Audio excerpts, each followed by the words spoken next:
La CARSAT Bretagne accompagne ces publics fragiles pour un passage à la retraite en toute sérénité. Des journées d'information sur la retraite sont ainsi proposées aux travailleurs en situation de handicap, en partenariat avec Un avenir après le travail, une démarche portée par l'ARESAT, Association régionale des ESAT de Bretagne.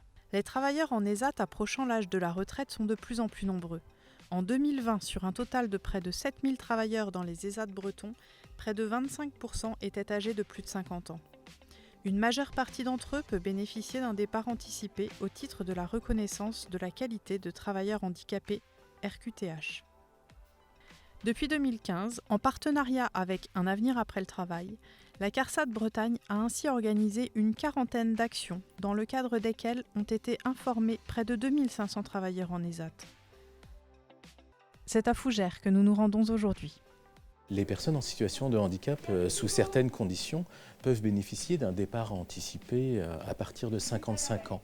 Et une des choses qu'on s'est rendu compte, c'est que très peu d'entre elles en fait, étaient informées de ce droit, des conditions. Et donc ça nécessitait effectivement de développer une information et une information accessible.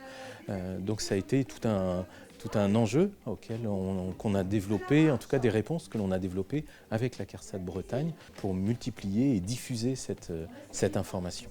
Le programme de ces journées est adapté aux besoins spécifiques de ces travailleurs.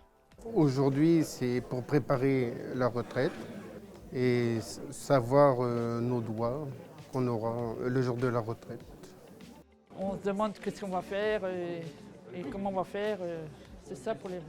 Organisée en plusieurs parties, la journée propose en effet des interventions complémentaires d'experts CARSAT. Le matin, des ateliers et temps de réflexion permettent aux travailleurs de se projeter afin d'aborder la vie sociale, la santé et l'habitat des futurs retraités fragiles. À travers l'intervention, l'animation que je fais, l'idée c'est d'amener les travailleurs à réfléchir à leur future retraite sous plusieurs angles. Et nous, en tant que direction d'action sociale à la CARSAT Bretagne, on accompagne les futurs retraités et en particulier les publics qui sont potentiellement plus fragiles. Au départ, ce sont des journées d'information retraite comme peut en faire la direction retraite dans des entreprises. Et puis, avec le travail de partenariat avec l'ARESAT, donc l'Association régionale des ESAT, la question s'est posée de est-ce que ça aurait finalement pas de l'intérêt de pouvoir parler de la retraite sous un autre angle que les aspects administratifs.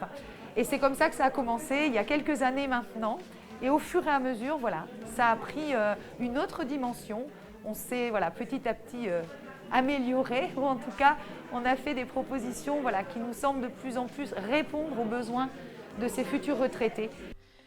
Le temps de l'après-midi est quant à lui consacré davantage à un éclairage administratif et législatif relatif au passage à la retraite, auxquels sont également conviés les CAF locales pour compléter l'information sur les droits et ainsi rassurer et sécuriser cette arrivée à la retraite au niveau des ressources. L'objectif de ces journées d'information retraite en ESAT est double. Il y a une première phase où on anime une réunion collective avec Sylvie qui a pour but de rassurer les travailleurs handicapés, bien entendu, mais également leur environnement direct, c'est-à-dire leur famille, leurs tuteurs, leurs encadrants d'ESAT, sur les démarches liées au passage à la retraite et puis de sécuriser également leur parcours d'un point de vue financier. Et c'est pour ça que la caisse d'allocation familiale intervient à nos côtés pour expliquer comment va s'enchevêtrer le passage à la retraite avec l'allocation adulte handicapé. Il y a un deuxième temps, 6 mois après, où on reçoit individuellement les travailleurs handicapés. Et là, en fait, on sacralise une date de départ possible au plus tôt, ce qui ne veut pas dire qu'ils sont obligés de partir, mais au moins ça leur laisse le temps de se projeter et de mûrir ce projet d'arriver à la retraite. Il faut savoir que ces entretiens individuels que nous effectuons avec ces personnes handicapées nous demandent quand même une certaine préparation puisque on sort pour eux donc le relevé de carrière et on analyse ce relevé de carrière avec eux et on leur indique bien quels documents ils doivent fournir pour la constitution de cette reconstitution de carrière bien sûr.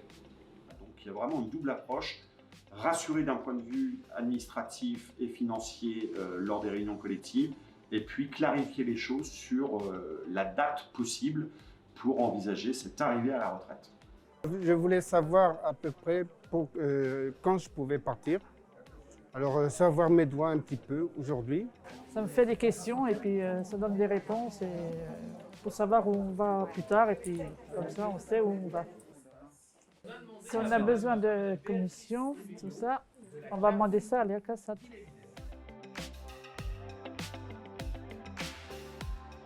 Si je prévois, si je me projette, si je mets en place des choses avant, ça se passera mieux après.